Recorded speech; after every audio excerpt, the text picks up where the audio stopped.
ఏమైంది? ఏం లేదు ప్రశు. పడుకో, టైం చూడు. హా. అత్త, నువ్వు ఆ రూమ్ లో పోయి పడుకోబో. వద్దు, ఎందుకు? అమ్మకు ఒకటే పడుకోవాలంటే భయం అంట. సరే పడుకోండి.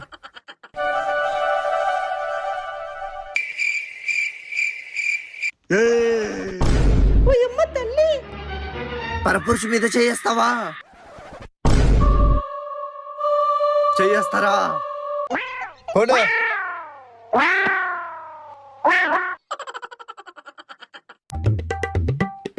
ధర్ని, కాఫీ తీసుకొని రా. అయ్యో, నిదానంగా రావచ్చుగా. అయ్యో పర్లేదులే ప్రశు.